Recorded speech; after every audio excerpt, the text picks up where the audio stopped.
بسم اللہ الرحمن الرحیم ایاک نعبد و ایاک نستعین.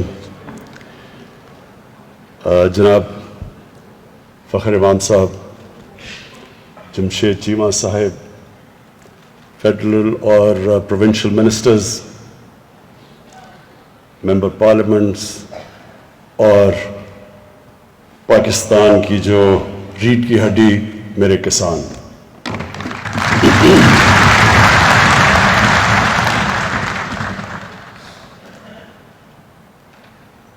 آج جو ہمارا مقصد اس کسان کانفرنس کو آپ سب کو یہاں بلانا تھا, اس کا مقصد یہ کہ ہم اپنے ملک کو, اپنے کسانوں کو تو ڈائریکشن دیں, لیکن ملک کو بھی اس چیز کا احساس دلوائیں کہ اب یہ آنے والا وقت وہ نہیں ہے جو پیچھے گزر چکا ہے. پاکستان کو بڑے نئے چیلنجز ہیں, اور جو سب سے بڑا چیلنج آ رہا ہے سامنے وہ ہے فوڈ سیکیورٹی. ہم نے اس پچھلے سال 40 لاکھ ٹن گندم ہم نے امپورٹ کی, 40 لاکھ ٹن. اس کا خرچہ جو ہمیں فورن ایکسچینج میں دینا پڑا وہ اس ملک میں جو پہلی ڈالرز کی کمی ہے, تو وہ سوچیں کہ اگر ہم اسی طرح چلتے رہے, آبادی ہماری تیزی سے بڑھ رہی ہے, آپ کو پتہ ہے بچوں میں تو ماشاءاللہ ہم خود کفیل ہیں, اور جس ریٹ پہ ہماری آبادی بڑھ رہی ہے ابھی سے ہمیں تیاری کرنی چاہیے کہ یہ اگلے 5 سال 10 سال 15 سال ہم کیسے اپنی آبادی کے لیے اناج پیدا کریں گے. تو اس لیے یہ بڑی امپورٹنٹ ہے احساس دلوانے کے لیے کہ ایک انسانی معاشرہ وہ جب اس چیز کا سامنا کرتا ہے کہ آگے جا کے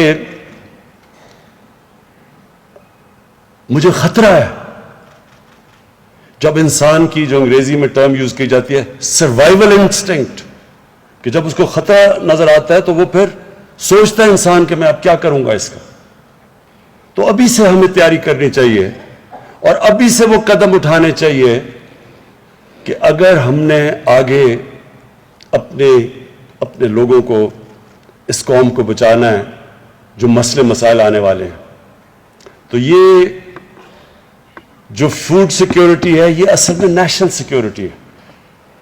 ایک ملک جو اپنے لوگوں کو پوری طرح اناج نہ پرووائڈ کر سکے, جس ملک میں لوگ بھوکے ہوں, بچے سٹنٹڈ ہوں, یہ سٹنٹڈ بھی آپ سمجھ لیں کہ یہ ہمارے تقریباً 40% بچے, 40% پاکستان کے بچے وہ اپنے پورے نہ قد پہ پہنچ سکتے ہیں یا ان کی برین پوری طرح اس طرح بڑھتی ہے کیونکہ ان کو غذا پوری نہیں ملتی. یہ بہت خوفناک فگر ہے. پہلی دفعہ اس کے لیے ہم اب احساس پروگرام میں ایک نیوٹریشن پروگرام لے کے آ رہے ہیں کہ کیسے ہم نے 3 سال تک بچوں کی غذا پوری کرنی ہے تاکہ وہ سٹنٹڈ نہ ہو, کیونکہ تو زندگی میں تو وہ پیچھے رہ گئے نا, کہ اگر نہ ان کا برین صحیح طرح ڈیولپ ہوگا اور نہ ان کا جسم, تو زندگی کی ریس میں تو پہلے وہ پیچھے رہ گئے. تو یہ صرف یہی نہیں ہے, دودھ کا بہت بڑا مسئلہ ہے. میں نے جب آیا تو مجھے کہیں سے کمپلین آئی کہ جی دودھ ہمیں خالص نہیں مل رہا. میں نے چیک کروایا, پتہ چلا زیادہ تر جو دودھ بیچا جا رہا ہے جو پیکٹ میں نہیں ہے وہ کنٹامنیٹڈ ہے. کئی علاقوں میں جب ٹیسٹنگ کروائی گئی تو پتہ چلا وہ دودھ ہی نہیں ہے جو دودھ کے نام پہ بیچا جا رہا ہے. واشنگ مشین میں دودھ بن رہا تھا, یوریا ڈالا جا رہا تھا, عجیب عجیب چیزیں. سوچیں کہ یہ ہمارے بچوں کو اس طرح کی جو اس کی گروتھ کے لیے جو سب سے بنیادی چیز دودھ ہے وہی اس کو خالص نہیں مل رہا. جب ہم نے سختی کی تو دودھ کی قیمت اوپر چلی گئی. جب خالص دودھ کے اوپر زور لگایا تو جب چیک کیا شہروں کے اندر جو دودھ آتا ہے جب اس کو چیک کیا گیا تو شہروں میں دودھ کی قیمت اوپر چلی گئی. تو پھر سمجھ آئی کہ بہت بڑا مسئلہ ہے ہمارے ملک میں. پھر اور انویسٹیگیٹ کیا تو پتہ چلا کہ ہماری جو گائے بھینسیں جو دودھ دیتی ہیں وہ 6 گنا کم ہیں اور ملکوں سے, چائنا سے, یورپ سے. تو کیا وجہ ہے اس کی؟ پھر جب ہم نے دیکھا تو ہمیں پتا چلا کہ ہم نے کبھی سوچا ہی نہیں کہ اپنی جو ہماری گائے بھینسیں ان کی جینز ٹھیک کریں تاکہ یہاں بھی پیداوار بڑھ جائے. اور وہ کوئی مشکل کام نہیں تھا, صرف ہمیں اس کے لیے امپورٹ کرنی تھی باہر سے جو سپرم استعمال ہوتا ہے گائے بھینسوں کی جینز ٹھیک کرنے کے لیے. وہ کوئی اتنی بڑی بات نہیں تھی, لیکن کبھی توجہ ہی نہیں دی گئی. اصل میں مسئلہ کیا ہے؟ مسئلہ پاکستان کا ہے, ایک میں انگریزی کی ٹرم ہے ایلیٹ کیپچر. یا جو ملک ہمارا بنا وہ سب کے لیے نہیں بنا, وہ چھوٹے سے طبقے نے کیپچر کر لیا اس ملک کو, وسائل کو بھی, ساری اچھی سہولتیں ان کے لیے, مراعات ان کے لیے. کبھی کسی نے چینج کرنے کی کوشش نہیں کی. دیکھیے جب انگریز آیا تھا, انگریز کی غلامی کیا تھی؟ انگریز نے اپنے لیے ایک اسپیشل سسٹم بنائے ہوئے تھے. وہ کنٹونمنٹس میں رہتے تھے, وہاں عام یہاں کے ہندوستانی نہیں جا سکتے تھے. ان کی اپنی سٹینڈرڈ تھی, ان کی تنخواہیں مفت تھی, وہ زیادہ وہ حکمران تھے. ہمارے پیسوں کے اوپر وہ بادشاہ بن کے رہتے تھے, ہم غلام تھے. لیکن جب ہمیں آزادی ملی تو ہمیں کرنا یہ چاہیے تھا کہ ہمارے جو حکمران آئے انہوں نے پھر سب کو بیچ میں, جس کو انکلوسیو کہتے ہیں, سب کو شامل کرنا چاہیے تھا پاکستان کی ترقی میں. وہ نہیں ہوا. انگلش میڈیم ایجوکیشن, میں جب پڑھا تھا تھوڑے سے تھے انگلش میڈیم سکول, باقی اردو میڈیم, سارا انٹلیکچوئل اردو میڈیم سے آتا تھا. دیکھتے دیکھتے انگلش میڈیم بڑھتے گئے اور اردو میڈیم کی سٹینڈرڈ گرتی گئی سرکاری اسکولوں کی. پہلے سارے بہترین جو اسکالر سرکاری اسکولوں سے آتے تھے, وہ سرکاری اسکولوں کی سٹینڈرڈ گر گئی. تھوڑے سے لوگوں کے لیے پرائیویٹ انگلش اسکول بن گئے, اچھی تعلیم اور نوکریاں ان کے لیے. کسی نے نہیں سوچا کہ عام آدمی کیسے اس تعلیم سے 21ویں صدی میں جائے گا. اور یہ ہر چیز یہی مسئلہ آیا. ہسپتال گورنمنٹ کے اچھے بھلے تھے, وہ پیچھے رہ گئے, پرائیویٹ ہسپتال بن گئے, پیسے والے لوگ پرائیویٹ ہسپتال, بےچارے عام آباد گورنمنٹ ہاسپٹلز میں جس کی سٹینڈرڈ کچھ نہیں تھی. انصاف کا نظام بھی کیا ہوا؟ وکیل ہیں, مہنگے وکیل ہیں تو انصاف ہے. غریب کمزور آدمی جب طاقتور کے سامنے عدالت میں جاتا ہے وہ مار کھا جاتا ہے. قبضہ گروپ بن گئے, کیسز نہیں, زمین کا کیس ہی نہیں حل ہوتا تھا, قبضے شروع ہو گئے. ہر جگہ کمزور آدمی نے مار کھائی, پیچھے رہ گیا, تھوڑے سے لوگ اوپر چلے گئے, اچھی نوکری تھوڑی سی ایلیٹ کے لیے. تو جو ہماری زراعت تھی ادھر بھی یہی ہوا. اصل تو زیادہ تر ہمارے کسان تو چھوٹے ہیں, چھوٹی لینڈ ہولڈنگز کے, جو بڑے بھی تھے آہستہ آہستہ زمین بڑھتی وہ چھوٹی چھوٹی لینڈ ہولڈنگز ہو گئی. تو جو چھوٹے کسان تھے ان کی جب تک ان کی مدد نہ ہم کرتے, ان کے پاس تو وسائل نہیں تھے کہ وہ سیڈ اچھی سی دنیا سے ڈیولپ کرتے یا لے کے آتے یا امپورٹ کرتے. ان کے پاس تو پیسہ نہیں تھا, کریڈٹ نہیں تھا, ان کے پاس تو اتنے پیسے نہیں کہ وہ پیسہ خرچ کر کے اپنی زمین کی پیداوار بڑھاتے, نہ وہ مارکیٹ کر سکتے. وہ فصل جلدی اگر نہیں بیچتے تو ان کے پاس سٹوریج ہی نہیں تھی, تو اس کے لیے بیچ میں آڑتی آ گیا. نہ ان کو کیپٹل, نہ ان کو پیسے ملتے تھے, نہ ان کے پاس سٹوریج تھی, تو ان سے سستی چیزیں خریدتے اور وہ مہنگی بیچتے تھے. اور پھر جو وہ انپوٹس کے لیے چیزیں خریدتے تھے وہ مہنگی ہوتی تھی بنسبت طاقتور کے. تو ہر جگہ جو سسٹم تھا اس نے چھوٹے کو پیچھے چھوڑ گئی ریس میں. اور جو انسانی معاشرہ ہوتا ہے جس میں انسانیت ہوتی ہے, وہ پہلی چیز اس کی حکومت دیکھتی کمزور طبقے کو ہے. میں اس لیے بار بار مثال دیتا ہوں, میں جب اقتدار میں نہیں آئے تو میں کبھی مدینہ کی ریاست کی نہیں بات کرتا تھا, میں صرف اسلامی فلاحی ریاست کی بات کرتا تھا. اور پھر میں جو 3 اصول تھے مدینہ کی ریاست کے, جسے جو بنیاد رکھی گئی مسلمانوں کی عظمت کی, جب امامت کی انہوں نے دنیا کی کئی سو سال, وہ تھا انصاف، انسانیت اور خودداری۔ جو مدینہ کی ریاست تھی اس نے کیا کیا تھا جو باقی مختلف تھا دنیا میں؟ انہوں نے سب سے پہلے نچلے طبقے کو اٹھایا تھا۔ اور جو چائنا کی آج دنیا میں سب سے تیزی سے اوپر جا رہا ہے، اس نے کیا کیا تھا؟ اس نے اپنے پچھلے 35 سال میں جب 70 کروڑ لوگوں کو غربت سے نکالا تو تب وہ سپر پاور بنے۔ اور انہوں نے ایسے کیا کہ انہوں نے اپنے کسانوں کی، چائنا میں بھی چھوٹی چھوٹی ہولڈنگز تھی، غربت اصل میں دیہاتوں میں تھی، تو چائنا نے اپنے ملک کو اٹھانے کے لیے وہ چھوٹے کسانوں کی مدد کی، جو کہ ہمیں 74 سال پہلے شروع کر دینی چاہیے تھی، جو ہم نے نہیں کی۔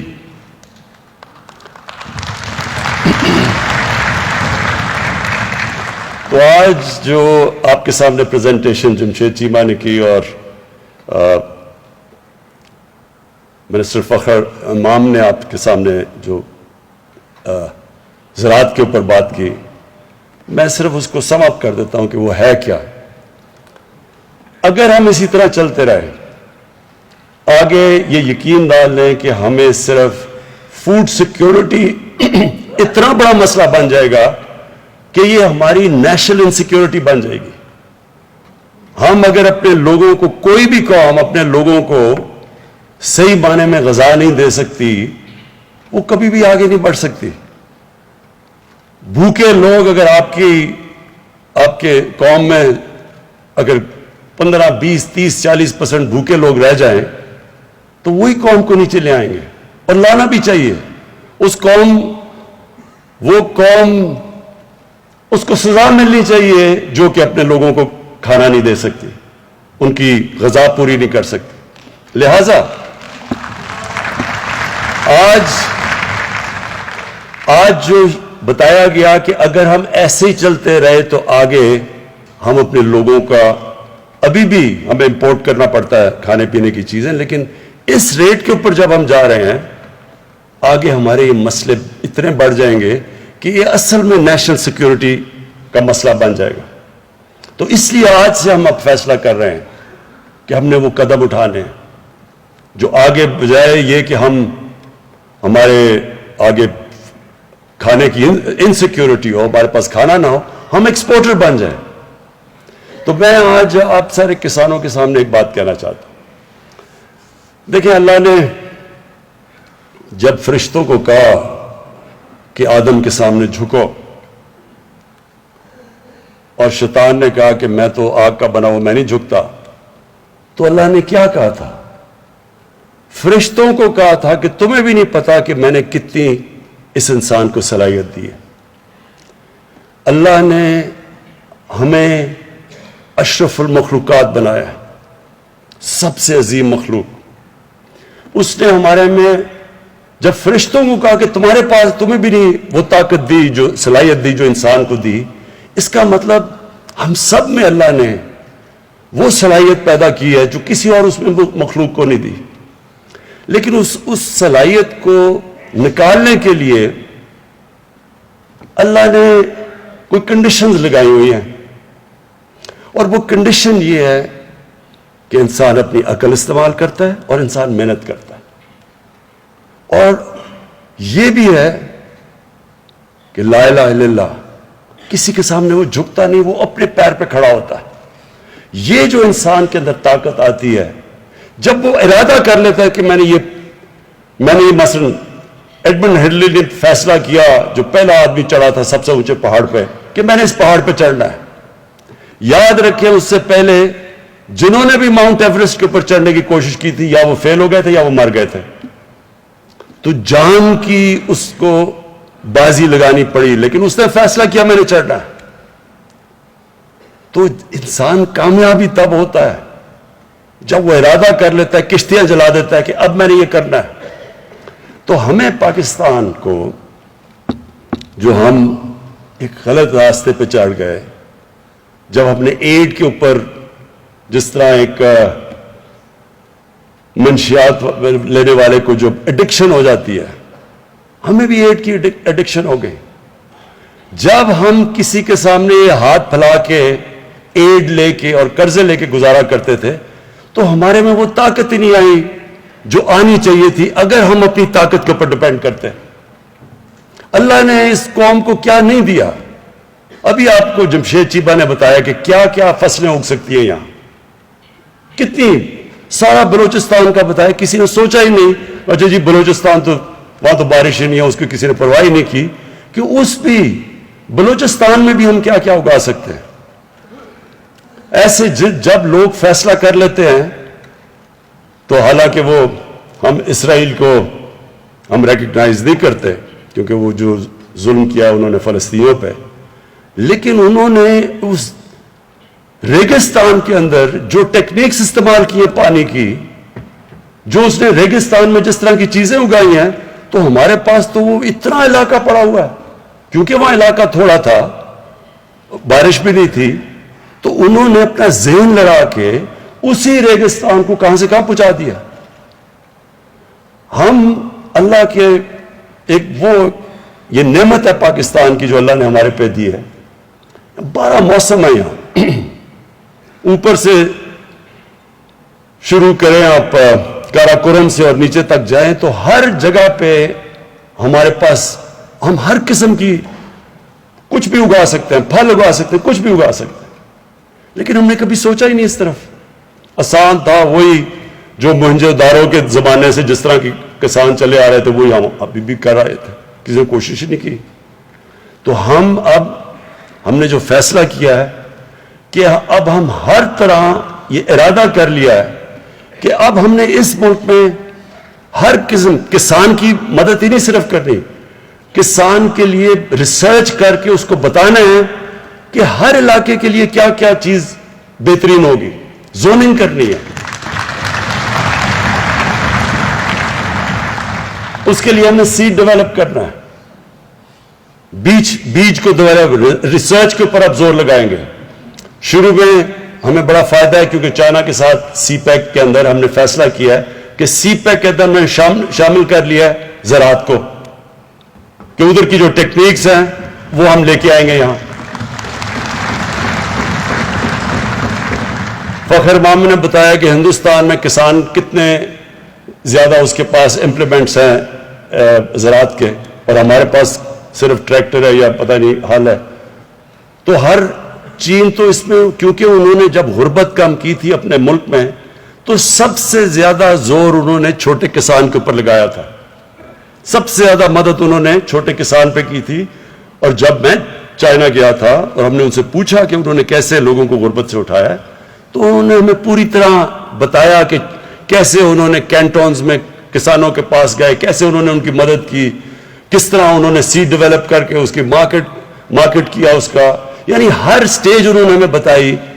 تو اصل میں جو انہوں نے دیہات میں غربت ختم ہی کی, اور آج ہمارے بھی سب سے زیادہ غربت تو دیہات میں ہے, تو وہ ہوگی تب جب ہم خاص طور پہ کسانوں کی تو مدد کریں گے لیکن چھوٹے کسان کی مدد کریں گے, کیونکہ اس کے پاس وہ وسائل نہیں ہیں, اس کے پاس پیسے نہیں ہوتے, وہ قرضے نہیں, بینک اس کو وہ قرضے نہیں دیتے چھوٹے کسانوں کو. اس لیے ہم نے اپنے کامیاب پاکستان کے اندر جو چھوٹے کسان ہیں ان کے لیے ہم نے قرضے بھی رکھے ہیں. جو بڑا زبردست پنجاب نے شروع کیا اور وہ پختونخوا میں آئے گا, کسان کارڈ, یہ ایک بڑا زبردست انیشیٹو لیا ہے. اس سے ڈائریکٹ سبسڈی جائے گی کسانوں کے پاس, یعنی کسی کے ذریعے نہیں جائے گی بلکہ ڈائریکٹ جائے گی سبسڈی. اور یہ کسان کارڈ انشاءاللہ یہ بھی ایک ایسی چیز ہوگی کہ جو ہم پوری ٹریننگ دیں گے اپنے چھوٹے کسانوں کو, وہ بھی ہم نے پورا پلان بنایا ہوا کہ کیسے ہم نے لیٹسٹ ٹیکنیکس, ہمارے لوگ جائیں گے کسانوں کو مدد کریں گے, سمجھائیں گے کہ لیٹسٹ ٹیکنیکس کیا ہیں, اس کا ہم نے پورا پلان بنایا ہوا ہے. ایک منٹ نہیں, ابھی نہیں, ختم کر کے.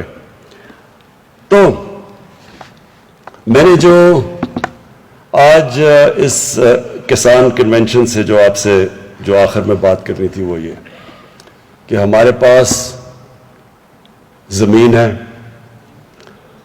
اور زمین ڈی آئی خان میں بڑی زمین پڑی ہے, چولستان میں خالی پڑی ہے, بلوچستان میں بہت زمین خالی پڑی ہے. کبھی قبائلی علاقے جو اب پختونخوا میں مرج ڈسٹرکٹ اس کا نام رکھتی ہے, جو ایکس فاٹا ہے, ادھر زمین پڑی ہے. وہاں ہم نے کبھی سوچا ہی نہیں, کوئی نئی ٹیکنیکس کا ہی نہیں سوچا. جس طرح اب ایک زیتون کا انقلاب آ رہا ہے ان سارے علاقوں میں. میں نے جب میں وہاں ٹریول کرتا ہوں تو میں نے اتنا زیادہ, اتنی جلدی لوگ سمجھ گئے ہیں کہ ان علاقوں میں زیتون بھی اگ سکتا ہے, وہ درخت بھی, اور اس سے ان لوگوں کو کیا فائدہ ہو سکتا ہے. تو وہ پھیلتا ایک انقلاب آ رہا ہے. یہ بالکل ٹھیک کہہ رہے ہیں جمشید چیمہ, چند سالوں کے اندر ہم آلیو آئل کے ایکسپورٹر بن جائیں گے بجائے کہ ہم امپورٹ کریں.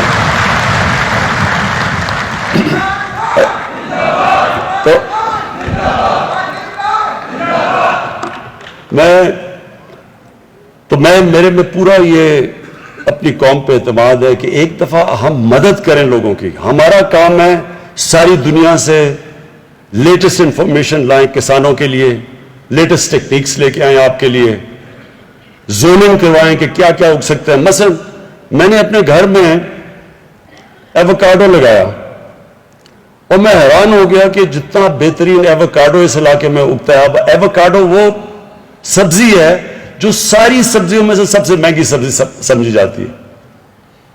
تو وہ تو ہم یہ علاقہ بالکل زبردست ہے ایووکاڈو کے لیے, کبھی کسی نے سوچا ہی نہیں.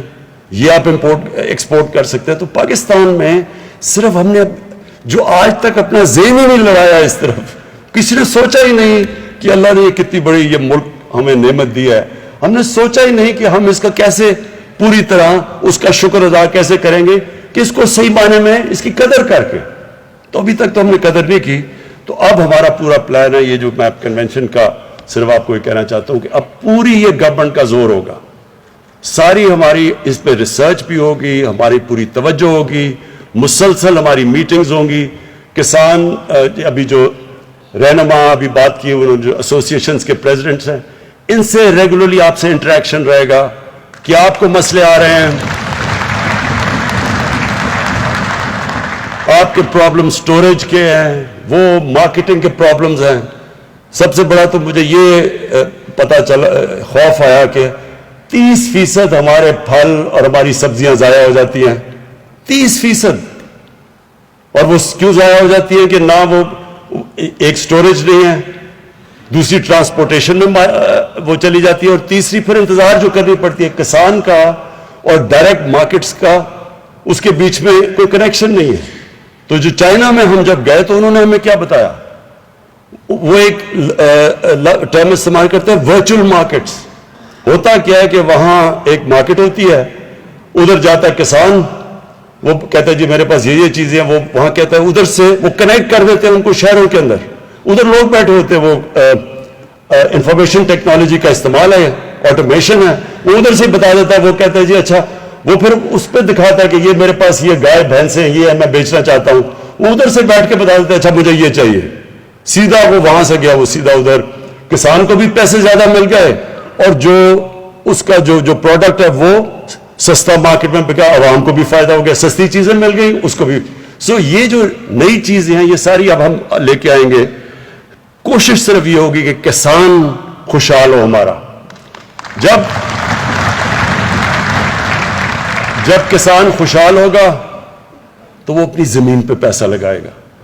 جس طرح ہم نے فیصلہ کیا کہ ہم نے جو کسان جب گنا شوگر مل پہ لے کے جاتا ہے تو فوری طور پہ پہلے کرشنگ صحیح ٹائم پہ شروع کریں, ڈیلے نہ کریں, اور اس کے بعد اس کو پورا پیسہ دیں, اس کی پوری قیمت دیں. اگر سپورٹ پرائس ہے تو اس کی پوری قیمت ملے, اور اس کے بعد پیسہ فوری دے. یہ نہ کہ 1 سال تک اس کے پیسہ نہ دے. صرف اس قانون کی وجہ سے کسانوں کے پاس پیسہ زیادہ آیا.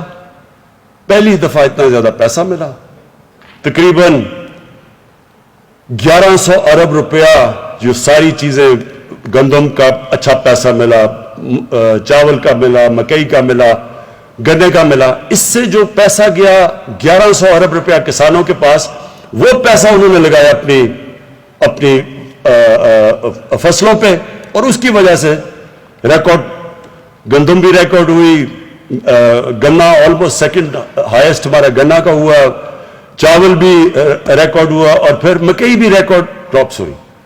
تو یہ اس لیے ہوا کہ ان کے پاس پیسہ آ گیا. تو ہماری کوشش یہ ہے کہ جتنا ہم اپنے کسان کو خوشحال کرتے جائیں گے اتنا ہی اس ملک کی پیداوار بڑھتی جائے گی. جتنی ہم اس کو نئی ٹیکنیکس بتاتے جائیں گے, ٹیکنالوجی لے کے آئیں گے, سیڈ ڈیولپمنٹ کریں گے, مارکیٹ کریں گے, اتنا ہی وہ خوشحال ہوگا, اتنا ہی ملک کی پیداوار بڑھے گی. آخر میں ایک مولانا رومی نے ایک دفعہ کہا کہ اللہ نے انسانوں کو کہا کہ اللہ نے جب تمہیں پر دیے ہیں شاہین کی طرح اوپر اڑنے کے لیے تو کیوں چونٹیوں کی طرح زمین پہ رینگ رہے ہو. اللہ نے ہم سب کو صلاحیت دی ہے. ہمیں یہ ضرورت نہیں ہے کہ ہم کسی کے سامنے ہاتھ پھیلائیں, ہم کسی کے سامنے جھکیں. ہم سب کے پاس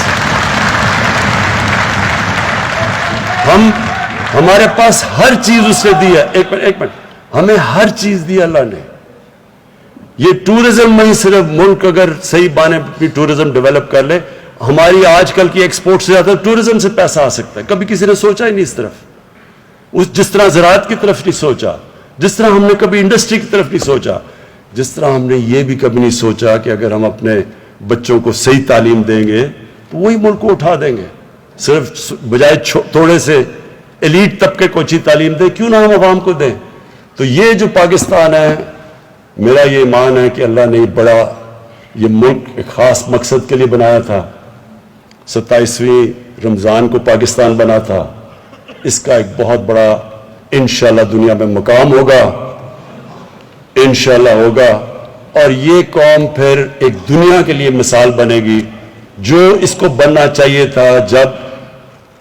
جب یہ پاکستان بنا تھا تو بڑی سوچ والے ہمارے لیڈر قائد اعظم, اور اس سے بڑا جو نظریاتی لیڈر تھے ہمارے علامہ اقبال, انہوں نے یہ ملک جب اس کے لیے انہوں نے جو خواب دیکھی تھی تو انہوں نے ایک عام ملک کی خواب نہیں دیکھی تھی. انہوں نے کہا تھا یہ دنیا کے لیے مثال بنے گا, دنیا کے لیے مثالی اسلامی ریاست بنے گی. تو وہ ریاست جس میں انصاف ہوگا, جس میں انسانیت ہوگی, اور جو ایک خوددار ملک بنے گا انشاءاللہ پاکستان.